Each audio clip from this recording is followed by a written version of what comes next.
जिंदगी विद ऋचा में आज बात होगी भाई बहन के रिश्ते की। एक ऐसे भाई की जिसने बहन के बेटे के इलाज के लिए अपना सब कुछ दांव पर लगा दिया।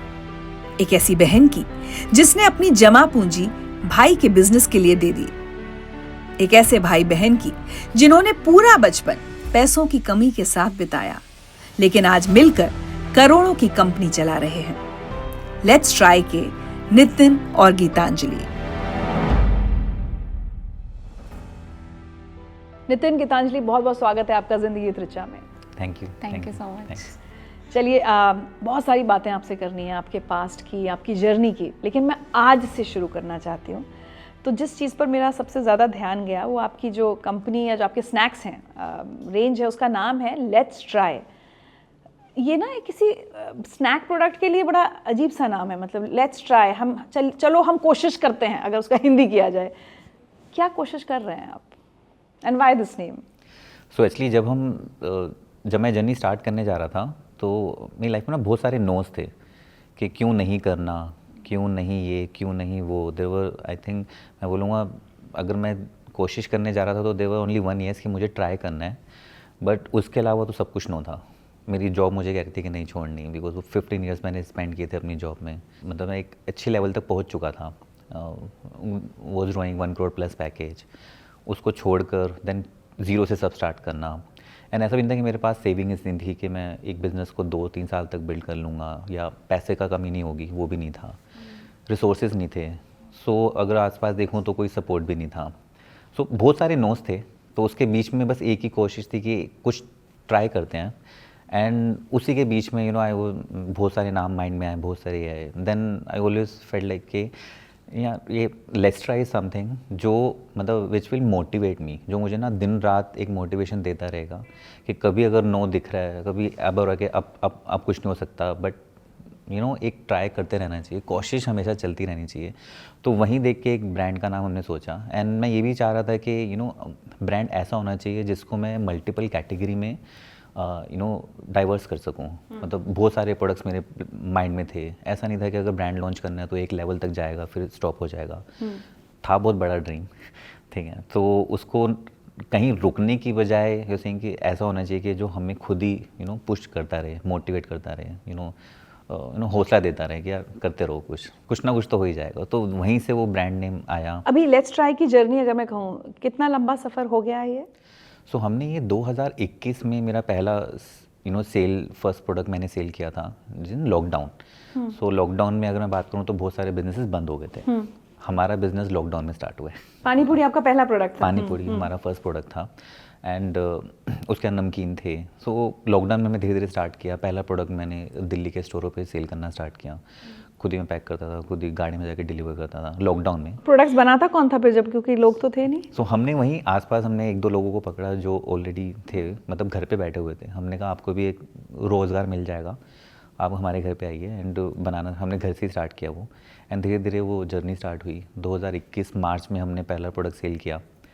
एंड आज की डेट में मैं बात करूँ, 3 साल में हमने मतलब हमारा 100 करोड़ का रिवेन्यू हमने टच किया। तो 4 साल होने वाले हैं? 4 साल होने वाले हैं। सो अगर हम कंप्लीट करें तो आई थिंक मार्च तक हम आई थिंक 500 करोड़ का जो है एक वैल्यूएशन नंबर हम टारगेट कर रहे हैं।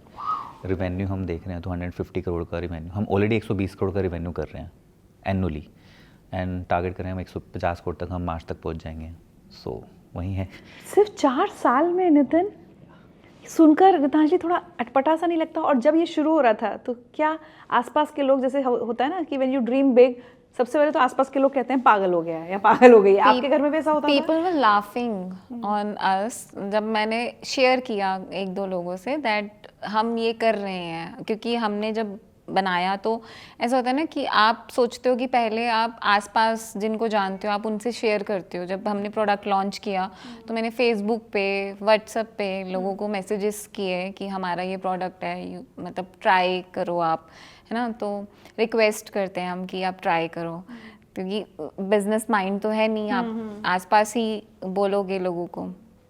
तो people were laughing on that time कि अब तुम क्या रोड पर खड़े होके गोलगप्पे बेचने वाले हो, गोलगप्पे ले लो। मैंने कहा हाँ हम करेंगे, we will do this. And now वो हमारी सक्सेस स्टोरी को शेयर करते हैं लोगों से और वो बोलते हैं दीज आर द पीपल, ऐसे बनो। वो अपने बच्चों को बोलते हैं कि देखो नितिन जैसा बनो, डेडिकेशन देखो। One thing which I observe in Nitin कि आप नेगेटिविटी को ना, अगर आपको कोई कुछ नेगेटिव बोल रहा है तो आप बहरे हो जाओ और आप मत सुनो, ठीक है। एक समय था जब मैं बहुत बहुत बहुत ज़्यादा डिप्रेस थी, तो उस टाइम पे नितिन ने मुझे एक बात बोली थी कि हाथी की तरह बन जाओ। तुमने हाथी को देखा है? हाथी जब चलता है तो कुत्ते भौंकते हैं, हाथी को फ़र्क नहीं पड़ता। तुम हाथी बनो अपनी ज़िंदगी में। अभी तक तुम्हें बहुत फ़र्क पड़ा है लोगों से, बट अब हाथी बनो। तो ये खुद ऐसा है कि अगर आप इसको ना बोलोगे या कोई चीज़ बोलोगे ये ठीक नहीं सोच रहे हो तुम, ऐसा पॉसिबल नहीं है, ऐसा नहीं हो सकता, तो ये आपको सुनेगा नहीं। क्योंकि जो इसने डिसाइड कर लिया है ये अचीव करके रहेगा। और मुझे लगता है कि ये है इसमें, ये मैनिफेस्ट करता है और सिर्फ मैनिफेस्ट नहीं करता, ये उसके लिए हार्ड वर्क करता है, झोंक देता है अपने आप को उस चीज़ को पाने के लिए, और वो पाके रहता है। तो जिद्दी कहेंगे आप अपने आप को? नहीं, ज़िद्दी तो नहीं कहूँगा, हार मानना आप कह सकते हो कि शायद वो एंड तक मैं ट्राई करता हूँ। एंड मेरे साथ हमेशा ऐसा हुआ है कि मैं कोशिश करता रहता हूँ तो चीज़ें अपने आप ना थोड़ा सा इधर उधर होती हैं तो लाइन में आ जाती हैं। नहीं, ये बात इसलिए ज़रूरी है कि बहुत सारे, क्योंकि आजकल हमारे देश में एंटरप्रेन्योरशिप का बहुत माहौल है। जैसे पहले हम लोग जब बड़े हो रहे थे तो बहुत कम कोई सोचता था कि बिजनेस शुरू करेंगे अगर आप बिजनेस फैमिली के नहीं हैं। सर्विस क्लास वाले सर्विस क्लास, लेकिन अब मैं देख रही हूँ सर्विस क्लास के बच्चे भी, पूछो ना, हर कोई कहता है अपना स्टार्टअप का माहौल बहुत ज़्यादा है। लेकिन कितने बच्चे निराश होते होंगे, कितने यंगस्टर्स होता है कुछ शुरू करके छोड़ देते होंगे। तो ऐसे में आपकी स्टोरी ना बहुत बहुत इंस्पायरिंग है नितिन। और हम इनकी पर्सनल लाइफ के भी बारे में बात करेंगे तो आप लोग हैरान हो जाएंगे कि कोई इतनी सारी दिक्कतों से जूझ कर कैसे आगे बढ़ सकता है। लेकिन फिलहाल as I said we'll first stick to let's try. तो सबसे पहले रागी के गोलगप्पे बनाए थे, क्या किया था आपने? हमने 5 तरह के गोलगप्पे बनाए थे। 5 तरह के? अच्छा। ऑर्गेनिक गोलगप्पे थे, कोई एडिटिव्स नहीं, कोई प्रिजर्वेटिव्स नहीं, रागी, मल्टीग्रेन, सूजी, आटा एंड पानी में कोई कलर नहीं। तो वैसे करके हमने लॉन्च किया था एंड इनिशियली रिस्पॉन्स काफ़ी अच्छा था। पीपल साइड से कि पानी पूरी में ये भी ऑप्शन आते हैं। हाँ, मतलब जैसे मैं पानी पूरी की शौकीन हूँ, लेकिन हम लोगों को कितनी बार छोड़ देना पड़ता है जब डाइट के बारे में बहुत ही अमीर। तो हमने एक्चुअली एक चीज़ ये सोची कि एक्चुअली ये आइडिया भी स्टार्ट हुआ कि मेरा जो नेफ्यू है वो थैलेसीमिया मेजर है। सो उसको मेरी सिस्टर घर पे लॉकडाउन में we use to make snacks at home. तो मैंने सोचा यार उनको हम बाहर का अलाउ सोचते हैं कि वो कम से कम खाए नहीं बाहर का, उसका ट्राई करके कितना हम घर से हेल्दी ऑप्शन ट्राई कर सकते हैं वो वहीं। तो शी यूज टू, मतलब ये ना घर पे हर चीज़ बनाती थी। उसको ना नमकीन बहुत पसंद थी, भुजिया, तो हमने घर पे बनाई। हमने उसमें आलमंड के ये सब मिला दिए। हमने सोचा बेटर है, ऑयल हमें पता है कि हम घर का ऑयल यूज़ कर रहे हैं, इंग्रेडिएंट घर के ऑयल यूज़, तो हम सोचेंगे उसको थोड़ा हम अच्छा दे रहे हैं।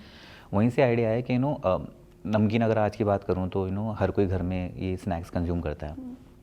एंड आप शॉक हो जाओगे कि आपको क्वालिटी प्रोडक्ट्स मिलते ही नहीं है। क्वालिटी लाइक आपको देखोगे 10 साल पहले कोई ब्रांड अगर ग्राउंडनट ऑयल में अगर नमकीन बनाता था, आज वो पाम ऑयल बना रहा है। सब पाम ऑयल में, और बहुत हार्मफुल है। It is very harmful. आपको मतलब अगर आप देखोगे आपकी बॉडी से वो डाइजेस्ट होता नहीं है। आपकी बॉडी के नसों में वो बैठ जाता है। तो it leads to heart issues and so many issues, मतलब इससे रिलेटेड हैं। बट आप देखोगे मार्केट में कोई ऑप्शन है ही नहीं अवेलेबल। आप कोई प्रोडक्ट उठाओगे, हर तीसरा ब्रांड तो बहुत सारे हैं, लेकिन अगर आप बेटर ऑप्शन देखोगे तो कोई था ही नहीं। सो हमने ये भी सोचा कि एक तो था कि कुछ स्टार्ट करते हैं, दूसरा ये था कि कैसे हम थोड़ा बेटर वे में स्टार्ट कर सकें। तो हमारा ये था कि पानी पूरी भी अगर हमने लॉन्च करी है तो वी थॉट कि कैसे हम इसको हेल्दियर वे में कर सकते हैं। तो हमने पानी पूरी, आज आप कहीं पे भी देखोगे आपको अगर हरा कलर दिख रहा है तो वो पुदीना नहीं है, वो कलर है। हमें लगता है वाह ये तो बहुत अच्छा। लाल है तो आपको मीठ है, पर वो लाल और हरा एक्चुअली में इमली नहीं है। अगर आप इमली भी डालो, कुछ भी डालोगे, इतना लाल नहीं होगा। अगर आप पुदीना से पानी भर भी दोगे तब भी वो हरा नहीं होगा, बट वो कलर है, ठीक है। तो हमने ये सोचा कि इट इज़ वेरी हार्मफुल। आप एक्चुअली रेडी वाले से आप क्या एक्सपेक्ट करोगे कि वो नेचुरल इंग्रेडिएंट यूज़ करें? नहीं, वो कलर ही यूज़ करते हैं, राइट। तो वो ऑप्शन हमने देखे। हमने कहा कैसे हम इसको बेटर कर सकते हैं। तो हमने पानी पूरी का फ्लेवर निकाले without colours, without preservatives. And हमने ये सोचा कि अब पानी पूरी जो फ्राई होती है, आप इमेजिन नहीं करोगे, वो जितने भी रेडी वाले हैं, जितने भी लोग हैं, वो काला तेल फैक्ट्री से ख़रीद के लाते हैं, उसमें पानी पूरी फ्राई करते हैं ताकि उसकी शेल्फ लाइफ पूरा 10-15 दिन तक रहे। काला तेल जो ऑलरेडी यूज़ हो चुका होता है। अच्छा, पूरा जला हुआ तेल होता है, उस पर वो पानी पूरी फ्राई करते हैं ताकि वो 10-15 दिन तक उसमें स्मेल ना आए। एंड वो उसकी शेल्फ लाइफ इतनी मेंटेन रहे। सो ये सब चीज़ें होती हैं। हमने सोचा कैसे हम उसको थोड़ा बेटर कर सकते हैं। सो वहीं हमने ऑर्गेनिक पानी पूरी निकाली वीट के साथ, विदाउट एडिटिव्स, विदाउट प्रिजर्वेटिव्स। तो फिर आपका जो पानी है उसमें हरा रंग नहीं होगा? नहीं है, बट वो मीठा है। अच्छा। जो हमारा अगर मीठा पानी है तो उसमें नेचुरल इमली हमने डाली, गुड़ डाला, ये सब डाला, तो हमने वैसे बेड बनाया। एंड एज अ रिजल्ट जो हमने उसको लॉकडाउन में किया था लॉन्च, पीपल लाइक्ड इट। मतलब हमने सीधा पहले साल हमने कुछ 10-12 पीस सेल करे, वो सीधा वहाँ से हमने 50,000 से लेके 2 लाख की सेल टच कर ली कुछ ही महीनों में। तो वैसे करके जर्नी स्टार्ट हुई। अच्छा, तो ये आप नौकरी के साथ साथ कर रहे थे नितिन? कुछ टाइम आपने ऐसे किया जैसे हमेशा लोग कहते हैं ना भाई थोड़ा सा सेफ्टी रखो? एक्चुअली जैसे हमने ये स्टार्ट किया, मेरे लिए कोई रिसोर्सेज थे नहीं। तो रिसोर्सेज वॉज माई सैलरी। तो ऑलरेडी आई रिज़ाइन ऐसे कि 3-4 महीने हैं। एंड इसका भी एक किस्सा है कैसे फुल टाइम मेरा स्टार्ट हुआ, क्योंकि मेरे फंड्स थे नहीं। मैं बस वेट कर रहा था कि कैसे मैं 50 लाख से 1 करोड़ रुपये मैं सेव कर लूँ, एंड उसके बाद मैं फुल टाइम अपनी कंपनी को दूंगा, ठीक है, अपने आप को बिल्ड करने में। बट फंड्स थे नहीं अवेलेबल। धीरे धीरे रास्ते खुलते गए, रिस्क लेना स्टार्ट किया। जो चीज़ें मैं उठाता भी नहीं था, लोन कॉल मैं इग्नोर कर देता था, वो मैंने कॉल लेना स्टार्ट किया। उसी एक कॉल से मेरे बैंक में सीधा मेरी सैलरी के ऊपर मेरे को HDFC एंड 2 बैंक जहाँ से मुझे लोन मिल गया 1 करोड़ का। जैसे ही मेरे बैंक में वो फंड ट्रांसफ़र हुए, आई थिंक उससे नेक्स्ट डे मैंने अपनी कंपनी में रिज़ाइन डाल दिया। एंड सो एक्चुअली एक था कि मेरे लिए सबसे बड़ा रिस्क तो ये था कि मैं अपने पास्ट के साथ साथ मैं अपने नेक्स्ट 10 ईयर्स भी गिरवी रख रहा था। क्योंकि एक 15 साल का कैरियर ऐसा था कि मैंने ज़ीरो से स्टार्ट किया था। अगर मैं अपनी जॉब से बात करूं तो मेरी पहली जॉब जो मुझे मिली थी वो मुझे मिली थी चेक डिलीवरी की, ठीक है, आफ्टर 12th। सो दूसरी जॉब जो मुझे मिली थी वो मुझे मिली थी table cleaning and washroom cleaning in McDonald's. So I used to deserve that. तो 12th पास हुआ था, मुझे हिंदी इंग्लिश का एक लाइन बोलनी नहीं आती थी। तो मैं इंटरव्यू देने जाता तो मैं थोड़ा नर्वस हो जाता था। वो पूछते थे, मेरे को आते नहीं था कुछ। तो जो उनको उस समय लगा मेरे लिए क्या बेस्ट है, उन्होंने मुझे वो ऑफ़र किया and I was happy with that, ठीक है, कि चलो कुछ तो मिला, ठीक है। बट वहाँ से आई डिडंट स्टॉप। कितने पैसे मिले होंगे जब? सो आई थिंक चेक डिलीवरी का मुझे 2 किलोमीटर ट्रैवल करना पड़ता था। सदर बाज़ार में पर चेक का 5 रुपये 10 रुपये मुझे देते थे वो डिलीवरी का। सो जैसे ही मैंने मैकडी में स्टार्ट किया तो मुझे 20 रुपीज़ पर आवर मिलते थे मैकडी में, ठीक है। तो वैसा था। तो वहाँ से आप पहुँचे, महीने की कितनी सैलरी तक? 1 CR, हाँ, 1 CR एनुअल हुआ? 1 CR एनुअली। सो वो एक कॉर्पोरेट लाइफ थी। तो ऐसा नहीं था कि मेरा B स्कूल की डिग्री थी जिसको मैं शो करके आया इससे कि मैं सबैटिकल लीव में जा रहा हूँ एंड मैं 1 साल बाद वापस आ जाऊँ तो मुझे सेम पैकेज मिल जाएगा। नहीं, वो लोग आपको कंपेयर करते हैं कि आपके पास MBA डिग्री नहीं है रेगुलर कॉलेज की, कौन आपको 1 करोड़ देगा। एक आपका कैरियर चल रहा है तो एक के ऊपर एक आपको ग्रोथ मिलती रहती है। तो मुझे ये था कि अगर मैं जब छोड़ूंगा तो मुझे सेम पैकेज तो मिलने नहीं वाला। I again land at 30-40 lakh या 20 लाख का भी मिलेगा तो मुझे लेना पड़ेगा अगर मैं फेल हुआ तो एक तो मेरा 15 साल का जो मैंने मेहनत की थी, 14 ईयर्स टू बी प्रिसाइज, तो वो एकदम बैक टू स्क्वायर। मुझे फिर से अपने आप को प्रूव करना पड़ेगा। दूसरा ये था कि जो मैं बैंक का लोन ले रहा था, पर्सनल लोन, तो मेरे को ये है कि मुझे पे तो करना ही है उसको वापस।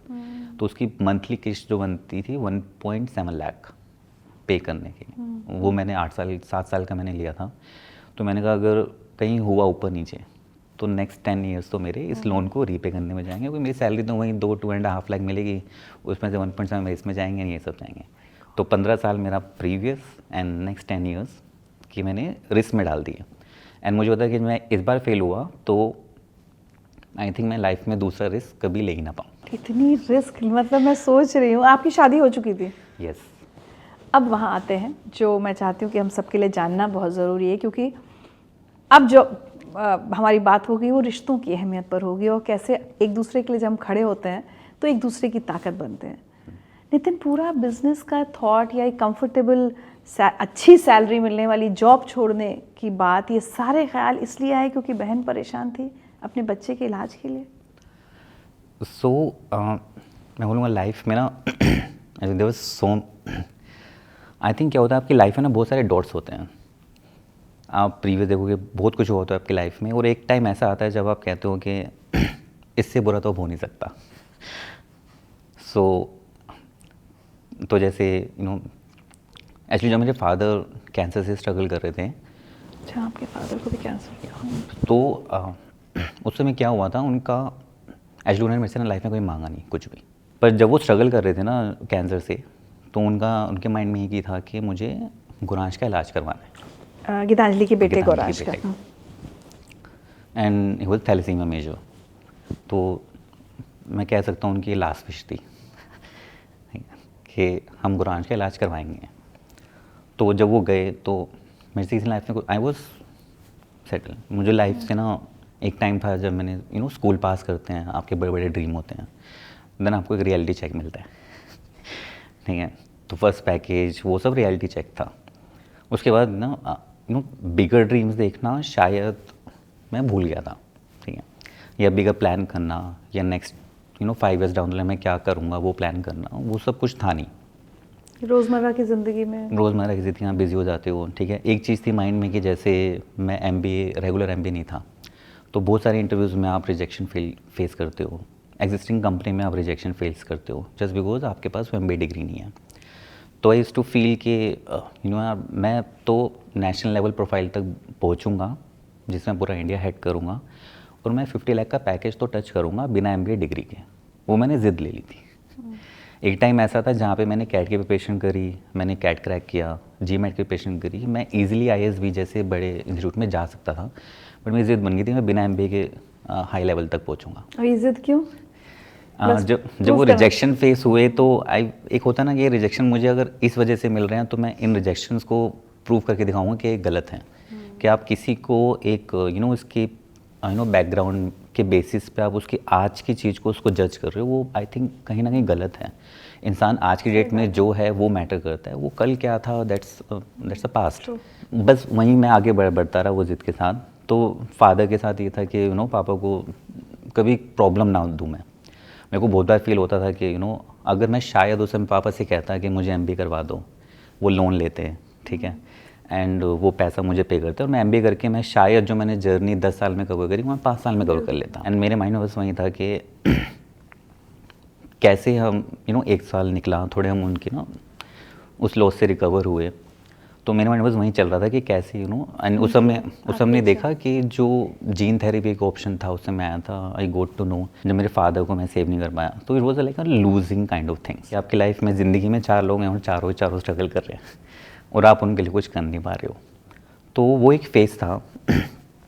हम धीरे धीरे उससे रिकवर हुए, आगे बढ़े, लाइफ नॉर्मल होती गई। घर का उनके कैंसर के ट्रीटमेंट में जो खर्चे हुए थे फिर उसको हमने सेव करना, वापस कमा के हमने उसको थोड़ा इक्वलाइज़ किया।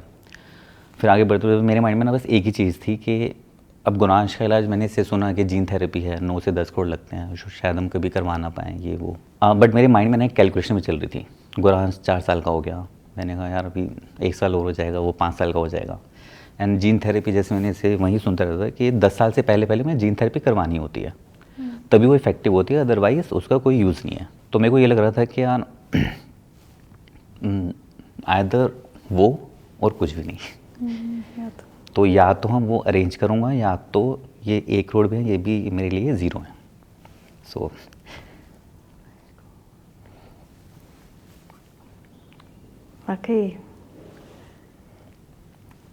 तो वहाँ से आई तो आइडिया करें क्या। सो जॉब से तो वो 1 करोड़ का अगर मैं ग्रो भी करूँगा, 1 करोड़ का भी 1 करोड़ 20 लाख हो जाएगा, 30 लाख हो जाएगा, तब भी वो पैसा अरेंज तो नहीं होने वाला। तो मुझे रिस्क लेना चाहिए and I give my 100% to that risk, ठीक है। तो वो मैंने कॉल लिया था एंड रिज़ाइन करने के बाद मैंने घर पे बताया कि मैं रिज़ाइन कर चुका हूँ और मैं अपना कंपनी बिल्ड करूँगा। बिकॉज एक्चुअली क्या था, साइड बाई साइड में चीज़ें करता रहता था। मेरा ये था कि कुछ ना कुछ करते रहना चाहिए विद द जॉब, ठीक है। तो मैं म्यूज़िक में था, मैं म्यूज़िक कंपोज करता था, राइट करता था, ठीक है। सॉन्ग मैंने बनाए थे, मैंने अनुपम खेर के शो में जो उनके ब्रदर चलाते थे उनको मैंने बैकग्राउंड म्यूज़िक दिया था इन मुंबई। ये सब शौकिया चल रहा था, शौक है विद जॉब। तो मेरा था कि मैं अपने शौक के लिए मैं किसी से पैसा नहीं मांग सकता, तो मैं खुद कमा रहा हूँ, खुद अपने शौक पे चला रहा हूँ। मेरे बैंक में जब भी पैसे इकट्ठे होते थे 5 लाख से प्लस, तो मेरा एक शौक मैं अपना पूरा कर लेता था। क्या बात है, अरे वाह। एंड मेरे लिए सबसे बड़ी अचीवमेंट ये थी कि जो ARR FM रेनबो होता है, with in I think 8 months मैंने म्यूज़िक सीखना, गाना, लिरिक्स करना सब स्टार्ट किया था। मैंने गाना बनाया खुद से एंड कुछ 3-4 कंपोजिशन में बनाई एंड ARR FM रेनबो में I got featured in their youth star show and I was paid for that. वो मैंने चेक एंड कैश कभी नहीं करवाया, वो आज भी मेरे पास रखा हुआ है। कितने का चेक है? आई थिंक 2000 का चेक था एक।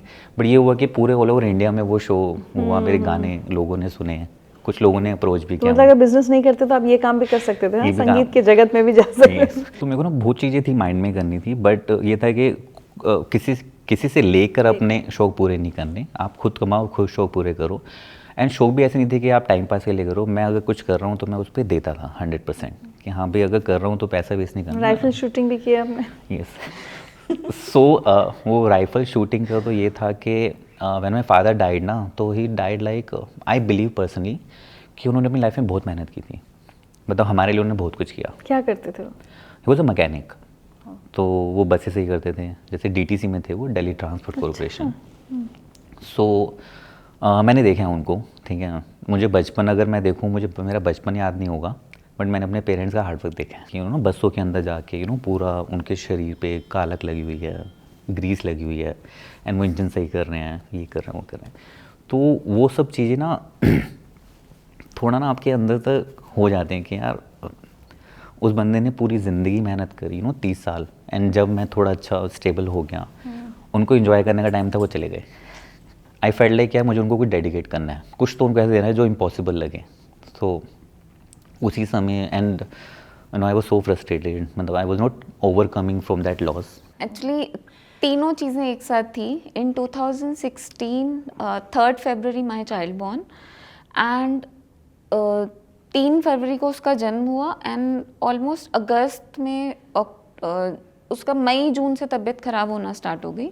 जुलाई अगस्त में हमें पता चला कि वो थैलेसीमिया मेजर है। उस एक साल में इतनी चीज़ें हुई, इतनी चीज़ें, मतलब आई थिंक वो मैं बोलूँगा इतना प्रेशराइज था कि भगवान ना आपको पूरा झंझोड़ रहा है, झकझोर रहा है, टेस्ट ले रहा है, And आगे के उसके जीवन के लिए साथ तैयार कर रहा है। उसके बाद एक तो मेरा नेफ्यू का थैलेसीमिया मेजर डिटेक्ट हुआ, फादर को कैंसर ट्रीटमेंट डिटेक्ट हुआ, उसमें मेरी शादी भी होगी। तो I can not even imagine, मतलब मैं फील नहीं कर सकता कि वो मेरी शादी हो भी गई, बिकॉज वो मोमेंट में इंजॉय नहीं कर पाया।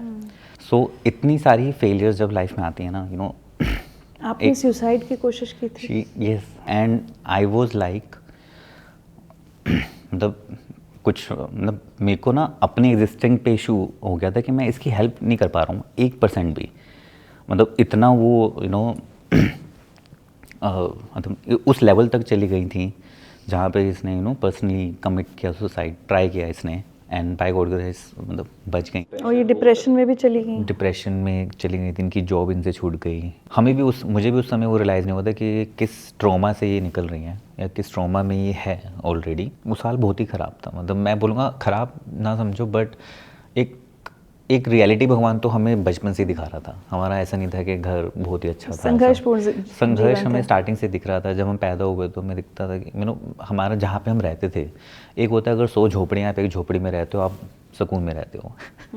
एक होता है 100 अच्छे घर हैं, एक आपका घर है जो टूटा फूटा है, प्लस्तर नहीं हुआ पड़ा, इंदिरा विहार मुखर्जी नगर के पास है। तो क्या था, मतलब नीचे फैमिली थी, ऊपर मम्मी ने मेहनत करके एक घर बनाया, पर पैसे नहीं थे शायद, उसमें हमने प्लस्तर नहीं करवाया।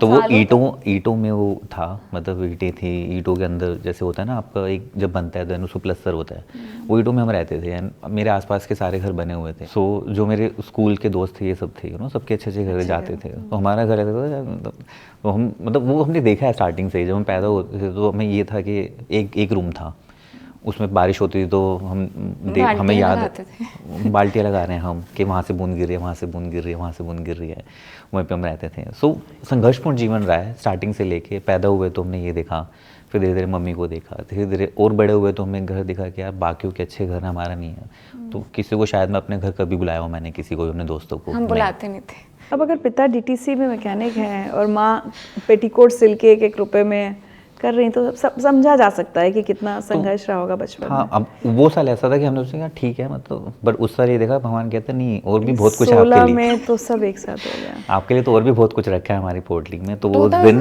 सब कुछ आपको कब और कैसे पता चला इन्होंने खुदकुशी की कोशिश की है, और क्या वो एक टर्निंग पॉइंट था आप दोनों की लाइफ का? एक्चुअली क्या हुआ था, आई थिंक जब मेरे father, when we lost our father, तो मैं भी डिप्रेशन से गुजर रहा था, ये भी डिप्रेशन से। तो आई थिंक उसमें ऐसा एक टाइम आया जब देखा कि यार she has tried to kill herself, and I use to feel कि यार मतलब इतना बड़ा लूज़र तो यार मैं नहीं हो सकता लाइफ में, कुछ ना कुछ तो। बट हमने कहा चलो आगे बढ़ते हैं, अगर कुछ नहीं कर पा रहे तो ये नहीं कि चीज़ें ख़राब हैं, विल फाइट, मतलब हमने फिर आगे चीज़ें बढ़ी, ये हुआ। बट वहीं था कि यार पर्सनली बहुत सारी चीज़ें होती है ना, आपको मानो तो एक तो मतलब वाकई मुझे ऐसा लग रहा है जैसे हर तरफ से कोई आपका गला दबा रहा है। तो एकदम से वहीं था कि यार मतलब आपके लिए सब कुछ, अगर आपकी फैमिली है और वो फैमिली को ही आप हेल्प नहीं कर पा रहे हो, उस फैमिली को आप सेव नहीं कर पा रहे हो, तो आपके लिए तो कुछ भी नहीं है। एंड माइंड को डाइवर्ट करने के लिए मैं उस समय आई थिंक कॉमनवेल्थ गेम्स आपके उसी टाइम पे हुए थे। कॉमनवेल्थ मैंने एक शूटर को देखा, वो वाज 55 ईयर्स ओल्ड एंड उसने सिल्वर मेडल जीता राइफल शूटिंग में। वहीं आपको ना लाइफ में बहुत डॉट्स होते हैं जो आपको आई थिंक आगे जाके पता चलते हैं। जब मैं स्कूल में था ना, मेरा स्पोर्ट्स में बहुत इंटरेस्ट था, तो वहीं पे एक खेल होता था, शूटिंग होती थी, क्रिकेट होता था, मेरा बड़ा मन था। फिर जैसे ही पता चला कि इसकी फ़ीस इतनी है कि आपको फ़ीस देनी है, क्रिकेट खेलने तो आपको किट चाहिए, आपको शूटिंग करने तो आपको 2,000 रुपये वो देने हैं, ये देने हैं, तो मैंने कहा पापा से तो नहीं मांग सकता, तो मैंने वो किया ही नहीं। एंड जैसे ही हो गए तो कहीं से वो सामने आया, तो मैंने कहा मैं ये करता हूँ and I will dedicate this sport to my father. मैंने शूटिंग की, आई थिंक 2018 में मैंने स्टार्ट करी। दिल्ली स्टेट थे 3 महीने बाद मैंने अप्लाई किया। उस समय किसी और की राइफल ली थी मैंने, जॉब में जाता था, जॉब से आके शाम को मैं शूटिंग करता था, कई बार सुबह सुबह। मेरे साथ जब मैंने गया प्रैक्टिस करने स्टार्ट करी, तो मेरे साथ 14 साल के बच्चे मुझे सिखा रहे हैं, सर राइफल आप ऐसे होल्ड करो, ये करो, वो करो। मैंने कहा ठीक है, मतलब और वो पूरा दिन वहाँ पे प्रैक्टिस करते हुए शाम तक। मैंने कहा कैसे आगे बढ़ूँगा, but within 3 months I won a silver medal in Delhi state. And उसके बाद I within 2 year became a national level nose shooter. National shooter like कि अगर आप वो लेवल तक पहुंच गए हो तो आपके लिए गवर्नमेंट जॉब कंफर्म्ड है। तो मैं उस लेवल तक पहुंच गया था, बट मेरा था कि मुझे ओलंपिक मेडल तक पहुंचना है। तो मेरे लिए वो ना चीज़ें, इनिशियल टास्क ना मैं करता रहा ईजिली अचीव हो गए। तो वो एक बिगेस्ट डाइवर्शन था फ्रॉम जो जितना दुख घर में हुआ है, ऑल दिस थिंग्स, ठीक है। देन सडनली लॉकडाउन केम उसके बाद, ठीक है। एंड मेरे माइंड में बस एक ही थॉट था कि यार अभी गुनाह 4 साल का हो गया, तो वहीं घूम रहा था कि यार ये फादर ने लास्ट चीज़ बोली है वो कैसे करें, कैसे? बस वहीं आज चल रहा था। Then all the dots connected and lockdown आया एंड उसी टाइम पे I got a news that I am going to become a father, ठीक है। सो वो डिसीजन मैंने तब लिया जब मैंने कहा ठीक है, इंडिपेंडेंट ये सब लेफ्ट, इसको साइड में रखते हैं एंड मुझे अब कुछ करना है, अपने लिए कुछ करना है, सो दैट मैं बड़ा होके जब मेरा बेटा 10 साल या 15 साल का होगा, उसको मैं खुशी से कुछ तो कर सकूं कि बेटा जो तेरा मन है तो वो कर, और मैं दिल से कह सकूं, ठीक है।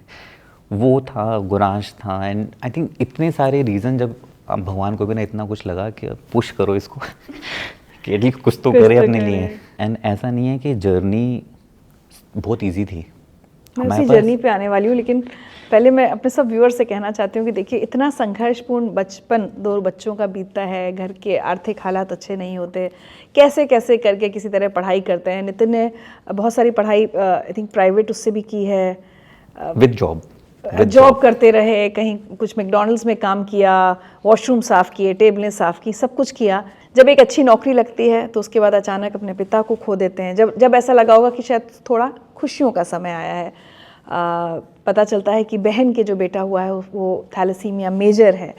अब एक जिम्मेदारी है कि पिता की आखिरी इच्छा पूरी करनी है कि बहन के बेटे का इलाज कराना है। इस बीच अपनी शादी होती है, अपना एक बेटा है आपका।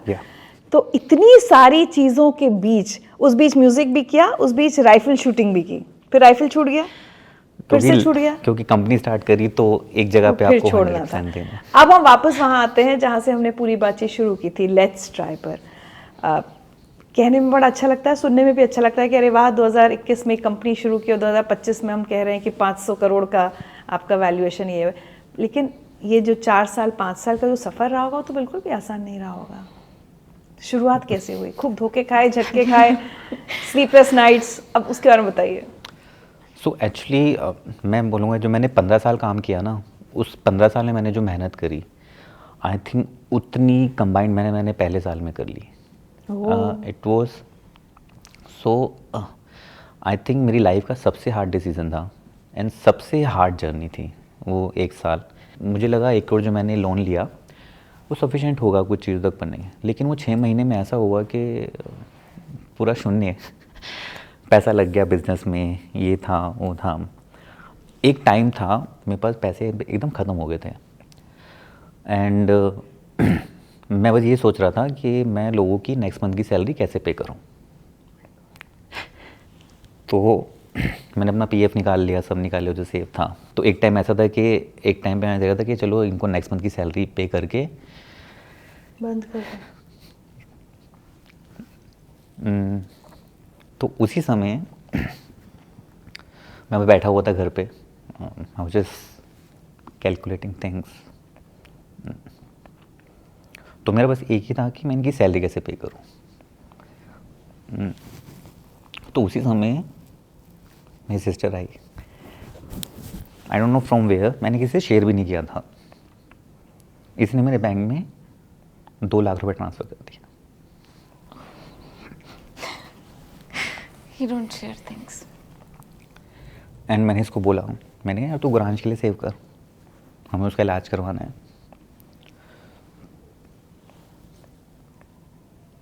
He don't share. He don't share his struggles. ये ब्लीड भी कर रहा होगा ना तो बोलेगा नहीं। पता नहीं, मुझे इसका बर्थडे था उस टाइम पर एंड मुझे लगा कि I should give him some gift because मेरी लाइफ के सबसे अच्छे गिफ्ट मुझे मेरे पेरेंट्स या मेरे भाई से ही मिले हैं। तो तब मेरे अकाउंट में 2.5 लाख रुपए थे उस टाइम पे जो मैंने सेव करे थे। बोलता नहीं, कभी मांगता भी नहीं कुछ। तो उस मेरे को समय था कि मुझे कुछ करना है कुछ। मैंने उस समय मैंने इससे या किसी से या अपनी वाइफ से किसी से कुछ शेयर नहीं किया कि मैं इतना प्रॉब्लम में हूँ। आई नो मेरे पास सैलरी देने के लिए पैसे हैं या नहीं है। जैसे मैं बैंक में पैसे आए, मैं फर्जेस के पास गया, मैं कहा तूने पैसे को ट्रांसफ़र करे करी। इसने फिर ये बोला ये मैंने गुरांश के लिए करे, take it as an investment from my side in your company, कि मैं कंपनी में एज ए इन्वेस्टर इन्वेस्ट कर रही हूँ। ये लेता नहीं है ना कभी। एंड इसने बोला आई नो मुझे इस कंपनी से हाईएस्ट रिटर्न मिलेगा इस 2 लाख के ऊपर। एंड मैं मन में सोच रहा हूँ यार ये तो कल सैलरी देने के पैसे पैसे नहीं नहीं है, है। कहाँ से रिटर्न। तो मैंने अपने उस समय फिर ये हुआ कि देन आई फेल्ट कि नहीं यार आई हैव टू गिव। मैंने शायद अभी तक सब कुछ नहीं दिया, मुझे और कुछ और एक्स्ट्रा करना है इस कंपनी को बिल्ड करने के लिए। उस समय एक चीज़ कर रहा था, I was at that time I was calculating the next month salary, और मैं ये भी कैलकुलेट कर रहा, मैंने उसी समय नौकरी का प्रीमियम अकाउंट लिया कि मैं फिर से जॉब के लिए अप्लाई करना स्टार्ट कर दूँ, कि लोन तो पे करना है, ये सब पे करना है। तो दोनों चीज़ें साथ में चल रही थी। तो आई ऑलमोस्ट लॉस्ट होप कि शायद मेरे पास इतना फंड्स नहीं है, मैंने जो भी कैलकुलेट किया सब गलत हो गया। फिर उसके बाद फिर मैंने कभी पापा से अपने पैसे नहीं लिए थे। पापा की जब डेथ हुई तो उनकी ग्रेजुएटी के 15 लाख रुपए आए थे मम्मी के पास। मैंने फादर के अकाउंट से ग्रेजुएटी फंड से मैंने 5 लाख लिए। एंड जब मैंने उनके अकाउंट से पैसे वो लिए ना ग्रेजुएटी वाले उनके, तो मुझे ये लगा मैं अपने 15 साल को रो रहा हूँ, मैंने अपने फादर के 10 साल की मेहनत अब इस कंपनी में लगाई है। अब मैं इस कंपनी को फेल नहीं होने दे सकता, चाहे कुछ भी हो जाए। I think there was so many people जो वर्क कर रहे थे। मैंने आधी पूरी टीम मैंने सेल्स की निकाल दी। मैंने कहा मैं खुद सेल करूँगा, खुद की गाड़ी में मैंने लोड करके चीज़ें ड्राइव करी, धीरे धीरे चीज़ें धीरे धीरे मेहनत करी, फिर अपना 100% दिया, 100 का फिर अपना 200% दिया। उसके बाद देखा तो चीज़ें वर्कआउट करने लग गई। शार्क टैंक में मेरे को होप नहीं था, पर मैंने कहा वही जैसे कैसा रहा शार्क टैंक का एक्सपीरियंस। आई थिंक मेरे लिए वो अनइमेजिनेबल सिचुएशन थी। राउंड 1 हुआ, राउंड 2 हुआ, राउंड 3 हुआ, राउंड 4 मुंबई में था, तो मेरी फैमिली पूरी वहाँ गई। And I was still like यार शायद फंडिंग ना मिले बट स्टिल ट्राई करते हैं। आई थिंक 2 लोगों से फंडिंग मिली आपको। Aman Gupta, Anupam Mittal, so they were like they invested in my company and I was like यार ये क्या हो गया। एंड आई थिंक वहाँ से चीज़ें ऐसी चेंज हुई कि जब हम शार्क टैंक पे पहुँचे तो ऑलरेडी हमारा बिजनेस 15 लाख का रेवेन्यू कर रहा था। महीने का 15 लाख रेवेन्यू था आपका उस समय। यस। और तब तक सी नमकीन सेल करके। नमकीन शार्क टैंक वाला राउंड के बाद फिर हमने फैक्ट्री थोड़ी सी एक्सपेंड करी, अच्छे स्पेस में गए, बड़े स्पेस में गए, जहाँ पे बिजनेस टोटली टर्न अराउंड हो गया। 15 लाख से मुझे आज भी, आप अगर शार्क टैंक का देखोगे तो अमन गुप्ता की टॉप परफॉर्मिंग कंपनीज में लेस्ट्रा है। सो हाईएस्ट रिटर्न अगर उनको मिल रहा है इस समय as per the company performance, वो उनकी लेस्ट्रा से है, जहाँ पे उन्होंने ये कहा था कि मैं इस कंपनी में इन्वेस्ट कर रहा हूँ ये सोच के नहीं कि मुझे इससे कुछ रिटर्न मिलेगा, ये सोच के कि I am supporting the family. उन्होंने बोला भी था। बट नाउ आपने उनके इंटरव्यू सुनोगे, उनको हमारी कंपनी से हाईएस्ट रिटर्न मिल रहा है। सो उन्होंने मल्टीपल टाइम, आई थिंक बहुत सारे शोज़ में बहुत सारे टाइम उन्होंने बोला भी है कि लेस्ट्रा उनके लिए सबसे हाईएस्ट परफॉर्मिंग ब्रांड है, जो उन्होंने इमेजिन भी नहीं किया था। तो आपकी असली ग्रोथ मुझे लगता है क्या 2023-24 ये हमारी एक्चुअली मैं आपको बोलूँगा, जब हमने स्टार्ट किया था पहले साल में हमने 1 करोड़ का रेवेन्यू किया था। That was in 2021-22। उसके बीच में 6 महीने बाद जो मेरे पैसे ख़त्म हो गए, फिर मैंने फादर का जब उठाया, then I started doing things differently, कि जहाँ से पैसा नहीं मिल रहा हमने वहाँ छोड़ दिया। तो पहले साल में 1 करोड़ हमने किया। वो साल ऐसा था जहाँ पे पूरा फंडिंग मेरा लगा था घर का, तो हमने प्रॉफिटेबल 5 लाख का प्रॉफिट 2 लाख का प्रॉफिट हमने बनाया उस दिन, उस साल। नेक्स्ट ईयर से हमारे पास शार्क टैंक की फंडिंग आई, उसके साथ वी कैट्स ने हमें इन्वेस्ट किया, वेंचर कैटलिस्ट, ठीक है। तो वी रेज अराउंड 1.2 करोड़ हमने वहाँ से मिले। सेकेंड ईयर हमने वो 1 करोड़ का रेवेन्यू 5 करोड़ टच किया। थर्ड ईयर वो 5 करोड़ का रेवेन्यू 22 करोड़ हुआ। फोर्थ ईयर ये साल जो है हम टोटल 80 करोड़ का रेवेन्यू करेंगे, जब हम ऑलरेडी 120 करोड़ के मंथली रेवेन्यू में पहुंच चुके हैं। जैसे स्टार्टिंग हमने साल की स्टार्टिंग 3-4 करोड़ मंथली रेवेन्यू से करी, आज वो हम 8 करोड़ कर रहे हैं, मार्च तक हम वो 12 करोड़ करने लग जाएंगे। तो वैसा करके एंड आपको मैं जानूँ बहुत सारे स्टार्टअप्स हैं हमारे स्पेस में, बहुत सारी कंपनीज है जो आई हैं, बहुत सारे स्टार्टअप्स। हाँ, आजकल हेल्दी ईटिंग और सबका मार्केट बहुत बड़ा हो गया है। एंड मतलब इतनी सारी कंपनीज हैं। मेरा जो पहला इन्वेस्टर था जिन्होंने अमन गुप्ता के साथ इन्वेस्ट किया, उन्होंने हमें 1 करोड़ रुपए दिए, ठीक है। एंड दे वर लाइक कि तुम 1 करोड़ से क्या ही कर लोगे। उन्होंने हमारे साथ मल्टीपल कंपनीज में इन्वेस्ट किया था जो 1 मिलियन, 8 करोड़, 10 करोड़, 20 करोड़ डालते हैं। वो कंपनियां भी स्ट्रगल करते हैं, दे हैव सीन। उन्होंने कहा यार हम 1 करोड़ डाल रहे हैं, आप क्या कर लोगे, आप थोड़ा पैसा रेस करो। और मेरा ये था कि कंपनी को ना हम जितना एफर्ट से बिल्ड करें वो बेटर है रादर देन मनी। तो मेरा स्टार्टिंग से ये रहा था कि पैसों की बजाय मैं एफर्ट से बिल्ड करता हूँ, लेकिन फिर भी वो थोड़ा बहुत फंड्स की ज़रूरत होती है कि बेसिक आप इंफ्रा खड़ा कर सको। उसके लिए मैंने जो हमें चाहिए था मैंने वो रेस किया। सबसे बड़ी गलती मेरी वो भी थी उस समय कि मैंने पैसा बहुत कम रेस करा जितना बिजनेस को रिक्वायर था उससे। उसमें बहुत स्ट्रगल किया मैंने कि अब फंडिंग रेस कर ली, उसमें से 1 करोड़ 20 लाख रेस करे, 40 लाख तो मशीनरी पे लग गए, इंफ्रा पे लग गए। अब बैंक में बचा हुआ 50 लाख एंड आप जो ट्राई करना चाहते हो आप कर ही नहीं पा रहे हो, तो आपको फिर से स्क्वीज़ करना पड़ता है कि आप कहाँ पे फोकस करो। 10 चीज़ें मैं कर रहा था, 10 चीज़ें मैंने 9 चीज़ें हटा दी, फिर एक ही चीज़ पे फोकस किया, एक प्लेटफॉर्म पे फोकस किया उसको बिल्ड करने के लिए, क्योंकि पैसे ही नहीं थे। इन्वेस्टर के बाद मैं जान सकता कि यार सर आप पहले 2 करोड़ देते, मैंने 1 करोड़ लिया, लेकिन 1 करोड़ मुझे और चाहिए। बोलेंगे भाई अब क्यों चाहिए, पहले तो हमने मना कर दिया। चाहिए तो क्यों चाहिए, क्योंकि कुछ शायद अच्छा नहीं हो रहा होगा, एज पर प्लान नहीं हो रहा होगा आपके, तो वो क्वेश्चन रेज करता है। तो I had to build things from whatever I raised and उसमें मेरी कैलकुलेशन बहुत गलत हुई। तो इनिशियली 2 इयर्स मेरी कैलकुलेशन इतनी गलत हुई, बट इंटेंशन मेरा क्लियर था कि मैं कंपनी बिल्ड करना चाहता हूँ अपने एफर्ट से। अगर मेरे पास समय पैसा होता तो शायद मैं पैसा बर्न कर देता या पैसा वो लगा देता बिजनेस में करने के लिए। पैसा नहीं था तो मैंने 10 चीज़ें ऐसी करी जो बिना पैसों के हो सकती थी। वहाँ गए, लोगों को रिक्वेस्ट करी, उनके पीछे 20 बार पड़े। एक चेन ने मुझे 6 महीने तक मना करता रहा कि नहीं करेंगे नहीं करेंगे नहीं करेंगे। मैं 7वें महीने भी गया उसके पास कि बस प्लीज़ ट्राई तो कर लो। रिलायंस जैसी चेन है जहाँ पे मैं 8 महीने रुका। पहले टाइम उन्होंने बोला हम सपोर्ट करेंगे, 8 महीने बाद फाइनली प्रोडक्ट लॉन्च हुआ रिलायंस पे नेशनली। आपको कुछ सुनवाना चाहती हूँ मैं एक्चुअली। नितिन, हाय नितिन, क्या बताऊँ उसके बारे में? मैं पेप्सी के बॉस नितिन को जानता हूँ लगभग 12 साल से लगभग। मुझे याद है अभी भी कि जब हम एक बड़ी सी MNC में काम करते थे तो नितिन ने हमारी टीम को ज्वाइन किया था। एंड उस टाइम पे मैंने कई different kind of sales people को देखा था और ये सेल्स के एक प्रोफाइल में आया था। जो इसकी एक चीज़ खासियत थी कि he always had a smiling face and there was something about the way he looked at things.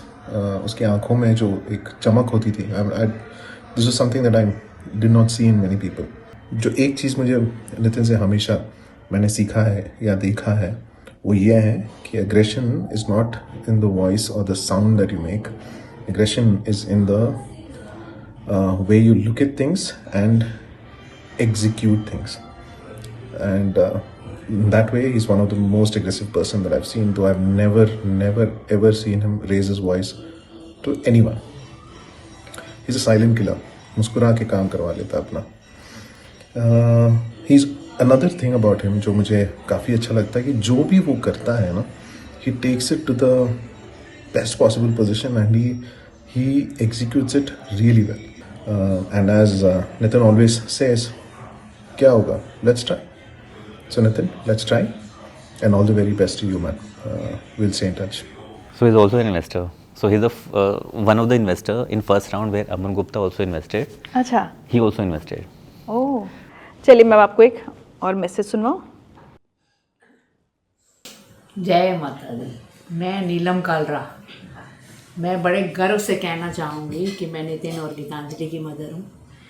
ऐसा समय होता है कि माँ बाप चाहते हैं कि बच्चे हमारे नाम से जाने जा रहे हैं, लेकिन जब बच्चों के नाम से माँ बाप जाने जाएं तो वो इतना गर्व होता है, वो उस खुशी का ठिकाना नहीं होता कि बच्चों के नाम से मैं जानी जा रही हूँ कि ये नीलम कालरा की बच्चे हैं. इनके पापा ने इनका नाम रखा था हीरा मोती. इन दोनों बच्चों ने वो सच कर दिखाया है कि ये सही में ही मेरे लिए डायमंड है. मेरे को बहुत ज़्यादा प्राउड फील होता है कि जो मेरे बच्चों ने काम किया है, इनका दिल इतना साफ है कि कोई कुछ भी कर जाता है इनके लिए, लेकिन ये उसके लिए भी सहानुभूति ख़त्म नहीं करते. कोई कितना भी इनका नुकसान कर जाए, कितना भी इनको दर्द दे जाए, ये ऐसे बच्चे हैं कि उनको दर्द में भी वो उनका साथ छोड़ना नहीं चाहते. ये मुझे अपने बच्चों पे इतना गर्व है कि शायद ही मैं ये बयां कर सकूं. जो मेरे को बच्चों ने दिया है, जो बच्चों की आत्माएं हैं, जो इतनी साफ स्वच्छ हैं और इतनी मेहनती हैं ये दोनों बच्चे. ये दोनों बच्चे मेरे बहुत मेहनती हैं. इन्होंने वो कर दिखाया है कि मैं अपनी खुशी बता भी नहीं सकती. जो सीट इसने मुझे दी है, ये मैंने अपनी मेहनत की थी, लेकिन मैंने वो सीट नहीं पाई थी जो मुझे नितिन कालरा ने दी है.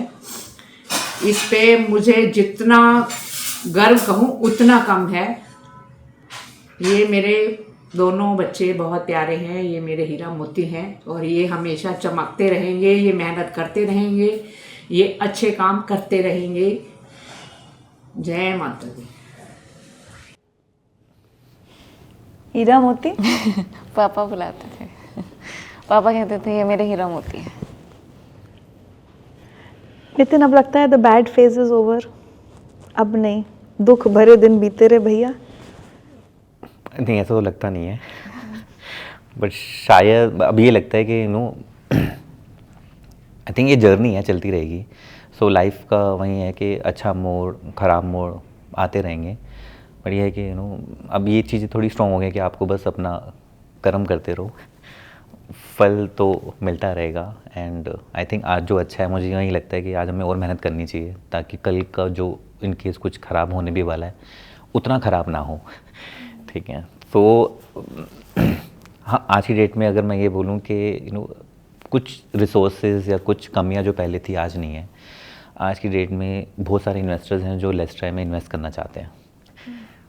आज की डेट में अगर कंपनी 400 करोड़ की हो गई है, उसमें से जो हमने इनिशियली एफर्ट डाल के कंपनी बिल्ड करी थी, आज रिजल्ट ये है कि founders own 70% of the company. Founders का 70% का स्टेक है इस कंपनी में. ठीक है.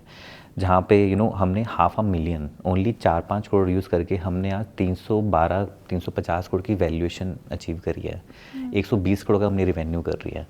और अगर आज मैं अपने सेम स्टार्टअप को बाकी स्टार्टअप से देखूँ जो स्नैक्स में है, तो देयर आर मैनी स्टार्टअप जिन्होंने 10-10, 20-20 करोड़, 80-90 करोड़ बर्न कर दिए हैं. स्टिल वो आज उस लेवल पे नहीं पहुँचे जहाँ पे लेस्ट्रा है. हम आज की डेट में भी है जस्ट हम खाली 3 साल पुराने ब्रांड हैं. कुछ प्लेटफॉर्म पे हम 30-30 साल पुराने ब्रांड से आगे हैं. 40-40 साल ब्रांड जो आपने सुने होंगे, नामी नाम, हम उनसे आगे हैं. 2-3 गुना सेल कर रहे हैं. आगे तो छोड़ो, हम उसे 2-3 गुना सेल कर रहे हैं. तो अब अगर मैं आपसे पूछूं एक चीज़, कोई भी बिजनेस बिना झटके या बिना धोखे खाए या गलतियां किए तो नहीं बनता. आज अगर मैं नितिन से पूछूं कि 3 लेसन्स जो सीखे आपने, क्योंकि ये मैं दूसरों के उससे पूछ रही हूँ आपसे, जो एंटरप्रेन्योर्स जो आपको देख रहे होंगे, 3 सबसे बड़े लेसन्स जो आपने इस 4-5 साल में सीखे कि ये सबक मिल गया, ये गलती ना होती तो अच्छा होता, इस तरह से, और 3 टिप्स एक सक्सेसफुल बिजनेस खड़ा करने के लिए। मैं ऑनेस्टली बताऊँ, मैं ना ज्ञान में बिलीव नहीं करता हूँ कि नहीं, ये ज्ञान नहीं है, देखिए ज्ञान ये आपका अपना अनुभव है। सो मैं बस यही बोलूँगा कि लेसन्स का तो मैं बोलूँगा कि ऐसे एक होता है, आप किसी पे ब्लाइंडली ट्रस्ट नहीं कर सकते। मैंने अपने एक क्लोज नोन को भी बिज़नेस में शामिल किया था, ये सोच के कि बिज़नेस को आगे बढ़ाएंगे, बट ये हुआ कि यार वो अपना ही करने लग गए। सो वो सबसे बड़ा लेसन था कि आप किसी पे ब्लाइंडली ट्रस्ट नहीं कर सकते। मतलब आपको अगर बिज़नेस आप चला रहे हो तो आपका बिज़नेस मेंटालिटी होना चाहिए, आपको प्रोफेशनली बिहेव करना चाहिए एंड प्रोफेशनली लोगों से चीज़ें करवानी चाहिए, because that's a business. Personal life is separate, business is separate. दूसरा ये है कि थोड़ा कैलकुलेशन पे ध्यान रखना चाहिए। मेरी कैलकुलेशन हमेशा से ही प्रोजेक्शंस में या बिज़नेस जो आप प्लान कर रहे हो हमेशा ही कंजर्वेटिव रही है। तो वो थोड़ा जैसे बिज़नेस माइंडसेट आता है तो धीरे धीरे लोग बढ़ जाते हैं। तो मेरे लिए वो सबसे बड़ा सीख थी कि मैंने पहले 2 साल थोड़ा कैलकुलेशन कम रहा था। मेरी लर्निंग ये रही है कि या आपको ना एक्सपेक्टेशन ही रखनी चाहिए। अगर आप सोच रहे हैं कि आप बिज़नेस स्टार्ट कर रहे हैं और आपको इन लोगों से ये एक्सपेक्टेशन है तभी आपका बिज़नेस आगे बढ़ेगा, तो मैं कहूँगा आप प्लीज़ थोड़ा होल्ड करो, ठीक है। हो सकता है आपने बिज़नेस स्टार्ट किया, आपने सब कुछ खो दिया और आप अब उसके पास गए हो, किसी के पास गए हो वो एक्सपेक्टेशन को फाइनली लेने के लिए कि चलो अब करो, वहाँ से डिसअपॉइंटमेंट मिल जाए। हो सकता है वहाँ से आपको डिसअपॉइंटमेंट मिल जाए और आप सोचो कि आप कहाँ पर हो। क्योंकि इस कंपनी को बिल्ड करने पे मैं आपको बोलूँगा जितने भी मेरे नोन थे किसी ने सपोर्ट नहीं किया, लेकिन जितने भी अननोन थे सब ने सपोर्ट किया। इतनी बड़ी बात कह रहे हैं। कई बार हम बहुत सारे लोगों के भरोसे बिजनेस शुरू कर लेते हैं, बट वो नहीं करना चाहिए। अगर आपको अपने ऊपर यकीन है, सिर्फ अपने ऊपर, तभी उसमें आगे बढ़ो। लेकिन आप कुछ भी सोच रहे हो कि उसने ऐसा किया और वो वहाँ तक पहुँच गया, उसने ऐसा किया और वो वहाँ तक पहुँच गया, आप भी ऐसा करोगे तो आप शायद वहाँ तक पहुँच जाओगे। ये सबसे बड़ा मैं बोलूँगा एक सबसे गलत डिसीज़न होगा। आपको अपने ऊपर कॉन्फिडेंस होना चाहिए। आप अगर बिलीव करते हो ये है और आप उसके लिए अपना सब कुछ दे सकते हो तो आप आगे बढ़ना। अगर आपको हल्का सा भी क्वेश्चन मार्क लगता है किसी भी चीज़ में, आप पॉज लो, चीज़ें फिर से एनालाइज करो। क्योंकि एंटरप्रेन्योरशिप जर्नी लगता है लोगों को बाहर से बहुत अच्छी है। अगर आप देखोगे गवर्नमेंट की साइट पे लाखों स्टार्टअप्स रजिस्टर होते हैं, लाखों कितने आगे चल पाते हैं वो बहुत, उसमें से 90% फेल हो जाते हैं। तो फिर वही अब हम आते हैं वो 3 टिप्स आपके सक्सेस पे। तो अगर आप एक्चुअली एक तो ये है कि you should believe on execution. Execution is the key. आप अगर ये सोच रहे हो कि आपने पैसा रेस कर लिया और आप उस पैसों को अब आपके सब कुछ आ गया, ऐसा नहीं है। The key is execution. हमारे पास पैसा नहीं था तब भी हमने चीज़ें सही ढंग से एग्जीक्यूट करी और अब आज हम यहाँ पर हैं। कितनी जल्दी आप चीज़ें सीख सकते हो, कितनी जल्दी एग्जीक्यूट कर सकते हो, वो एक चीज़ है। अब 3 चीज़ें आपने पूछी हैं, मेरे को तो बस एग्जीक्यूशन एंड एग्जीक्यूशन। चलिए अब ये बताइए कि लेट्स ट्राई, जिस वजह से, जिस सोच के साथ शुरू हुआ था कि गौरांश का इलाज कराना है, उसका क्या हुआ? आज की डेट में मैंने अपनी सिस्टर को अभी 1 महीना पहले ही बोला था। मैंने कहा now I have funds, just find the right thing for Gauransh. क्या बेस्ट हो सकता है उसके लिए, क्या हम कर सकते हैं। तो फाइनली ये चीज़ क्या है कि ना मुझे बड़ा वो फील हुआ कि ठीक पैसे हैं, अब पैसे हैं। अब हम ये चीज़ कर सकते हैं जो 4 साल पहले मुझे ना 3 साल पहले बहुत इम्पॉसिबल लग रहा था। 10 करोड़ गया, कैसे ये पैसा है, कहाँ से आएगा। ये है कि एक वो था ना कि हम कुछ नहीं कर पा रहे या हम उस सिचुएशन से बाहर आ चुके हैं। नहीं, लेकिन एक पॉइंट मुझे लगता है गौरांश के साथ हम लोग को, मैंने मीडिया में भी कई बार ये किया, थैलेसीमिया को लेकर आज भी लोगों में अवेयरनेस बहुत कम है। सोसाइटी के लिए अवेयरनेस थोड़ा फैलाना और ज़रूरी है। हम सबको ये जानना कि कहीं हम थैलेसीमिक माइनर तो नहीं है और हम जिससे शादी करने वाले हैं वो भी कहीं माइनर तो नहीं है। मुझे लगता है अगर ये अवेयरनेस, ये जागरूकता अगर हर किसी में आ जाए तो फिर हम इस बीमारी से लड़ सकते हैं। बहुत जरूरी है। आप भी अगर अपने शो के थ्रू, मैं इसीलिए ये हमने कहा कि बात हमें करनी चाहिए कि जिस वक्त जनपत्री का मिलान हो रहा हो उस वक्त थैलेसीमिया का टेस्ट करके वो मिलान दोनों का होना एक छोटा सा बहुत जरूरी टेस्ट है। होता है, हार्डली टेक्स हाँ, मचोर टाइम। आप ब्लड टेस्ट होता है, blood HPLC। Test, HPLC, that's it. उस ब्लड टेस्ट से आपको पता चल जाता है कि आप थैलेसीमिक माइनर तो नहीं है, क्योंकि और जिससे आप शादी करना चाहते हैं वो भी माइनर नहीं होना चाहिए। एक और सोशल अवेयरनेस की बात मैं ज़रूर आपसे करूँगी ख़त्म करने से पहले। ये जो खाने की मिलावट की आजकल इतनी बात हो रही है कि मतलब वाकई हम लोग डर गए हैं कि मतलब इस, जैसे आपने गोलगप्पे के पानी की ही बात की, थोड़ा सा चाहूँगी उसके बारे में अगर कोई और इन्फॉर्मेशन, क्योंकि आपने इतनी रिसर्च की होगी। At the same time Nitin, क्या हो रहा है ना, हर चीज़ आजकल आप सोशल मीडिया खोलिए, ऑर्गेनिक, ये प्योर ऑर्गेनिक, इतना ऑर्गेनिक, तो अब तो वहाँ भी डाउट होने लगा है कि हमें कैसे पता चलेगा कि वाकई कोई चीज़ हेल्दी है जो एज बीइंग क्लेम्ड, या वाकई ऑर्गेनिक है, क्योंकि हम थोड़ी किसी एक खेत में जाके देख रहे हैं कि चीज़ें कैसे उगाई गई हैं। तो ये दो चीज़ों का मैं चाहूँगी कि थोड़ा सा आप हमें बताएं। एक्चुअली एक तो काफ़ी चीज़ें आपने जो बोलते हैं हेल्दी ऑप्शंस आ चुके हैं, ये आ गए हैं। दूसरा ये है कि अभी ना लोग बेसिक एम्यूनिटीज से ही ऊपर नहीं उठ पाए हैं। एक हमारी सोसाइटी का ग्रेड होता है कि कितने लोग नीश कैटेगरी में आते हैं, प्रीमियम अपर क्लास, कितने लोग मीडियम हैं, कितने लोग लोअर क्लास में हैं, ठीक है। आज भी इंडिया का सबसे ज़्यादा जनता जो है वो लोअर मिडिल क्लास में है, ठीक है। हेल्दी ऑप्शन आ चुके हैं डेफिनेटली, आप वो हमारे लिए उसको बहुत वो लोग अफोर्ड नहीं कर सकते। वो लोग नहीं अफोर्ड कर पा रहे, बिकॉज हेल्दी जैसे ही ऐड होता है उसमें प्राइस टैग उसका 3 to 4 टाइम्स ऐड हो जाता है, जिसको लोग शायद हमारे जैसे लोग भी ना बाय करने से पहले 10 बार सोचें। तो मार्केट में हमने देखा है बहुत सारे ब्रांड आ चुके हैं। एक तो सबसे पहले जो आपका था कि कैसे हम टेस्ट कर सकें, बिकॉज वेरीफाई करने के लिए बहुत सारी अथॉरिटीज़ भी आ चुकी हैं। इंडियन गवर्नमेंट आई थिंक काफ़ी काम कर रही है इन चीज़ों को स्टेबलाइज करने में कि ख़राब चीज़ें आप तक ना पहुँचें। FSI के बहुत सारे नॉर्म्स आ चुके हैं कि ख़राब चीज़ें आप तक आप अगर ख़राब है तो आप तक पहुँचने से पहले ही वो डिस्कार्ड हो जाए। तो काफ़ी एक्शन गवर्नमेंट के साइड से भी लिए जा रहे हैं, जिससे होपफुली बहुत चीज़ें सही हो चुकी हैं, बहुत चीज़ें सही हो जाएंगी, ठीक है। लेकिन आप कैसे चेक कर सकते हैं, जो गवर्नमेंट के ऑथराइज अथॉरिटीज़ हैं, आप उसका टैग देख सकते हैं, ब्रांड उनको फॉलो कर रहा है नहीं कर रहा, वो आपको बैक साइड पे दिख जाएगा। सबसे पहले तो आई थिंक इंडिया को पढ़ना चाहिए बैक लेबल, तो ये बहुत जरूरी है। लेबल पढ़ो, पाम ऑयल दिख जाए अगर वो तो बहुत मत जरूरी है, खरीदो। वो बहुत जरूरी है। अब ब्रांड कहता है हमारा आलमंड हेल्दी नमकीन है, बट पीछे आप देखोगे तो शुगर ही शुगर दिख रहा है, या पाम ऑयल दिख रहा है, ठीक है। तो वो चीज़ देखना, लोगों को देखना चाहिए। अब गवर्नमेंट ने ऐसे नॉर्म्स ला चुके हैं कि वो आपको लेबल पे सब कुछ मेंशन करना है, तो आप वो देख के चेक कर सकते हो कि प्रोडक्ट मेरे लिए बना है या नहीं बना, या आपको क्या अवॉइड करना चाहिए लाइफ में, क्या नहीं करना चाहिए। कोई कह रहा है ये, बट कोई सबसे ज़्यादा मिलावट वाली कोई चीज़ आप जो शेयर करना चाहें कि इसमें ये तो बिल्कुल नहीं खाना चाहिए, या इसमें ये मिलावट होती है? एक्चुअली मैं ये बोलूँगा कि अभी आप बाहर निकलेंगे तो आपको हर चीज़ मिलावट वाला ही मिलेगा।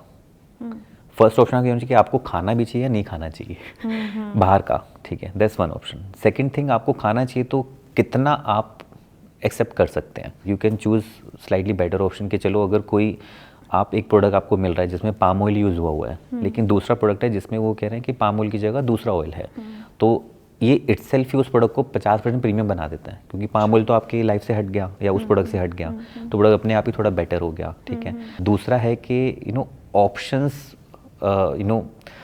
अवेलेबिलिटी आई वुड से कि फॉर मास पीपल अभी भी बहुत कम है उस प्राइस पॉइंट पे। उसमें आई थिंक अगर गवर्नमेंट का सपोर्ट मिलता है ऐसे स्टार्टअप्स को बिल्ड करने का जो हेल्दी प्रोडक्ट बना सकते हैं, तो विल बी रियली हेल्पफुल। क्योंकि एक कंपनी को बड़ी बड़ी कंपनियों से आप एक्सपेक्ट करोगे कि वो हेल्दी बनाए तो शायद ना हो पाए, ठीक है। बट जो स्टार्टअप्स आजकल खुल रहे हैं दे आर वेरी कॉन्फिडेंट, जैसे लेट्स ट्राई है, जैसे और भी स्टार्टअप्स हैं जो लोगों को थोड़ा बेटर देना चाहते हैं। बट क्या होता है, इनिशियली कॉस्ट ऑफ ऑपरेशन इतनी हाई हो जाती है कि वो शायद वो प्राइस पॉइंट पे ना पहुंच पाए। उसमें गवर्नमेंट सपोर्ट बहुत मैटर करता है। हमें भी अभी बैंक से गवर्नमेंट सब्सिडी मिली है, गवर्नमेंट सपोर्ट मिला है, तो हम बेटर प्राइसिंग लोगों को दे पा रहे हैं। तो हम भी सोचते हैं ना, बचपन से जो बिस्किट खाते थे और पूरा पूरा पैकेट एक बार में बैठ के खा जाते थे, अब हमें बताया जा रहा है कि ये बिस्किट तो अच्छा है ही नहीं, इसमें तो इतनी शुगर है, इसमें ये है, और बड़ा हाँ मैदा है और शक्कर है। बड़ा दुख होता है सोच के कि हम तो पूरा बचपन यही खाते रहे, चाय में डुबो के। वही है, आई थिंक अब थोड़ा लोगों को समझ में आने लग गया है। द बेस्ट पार्ट इज थोड़ी अवेयरनेस आई है, बेस्ट पार्ट इज लोगों में अवेयरनेस आ चुकी है। The only thing which is missing is the product, जो उन तक पहुंचाया जा सके एट राइट प्राइस पॉइंट। तो अगर वो चीज़ें हो जाएंगी तो I think after few year will see के इंडिया थोड़ा better in terms of healthy products हो जाए, ठीक है।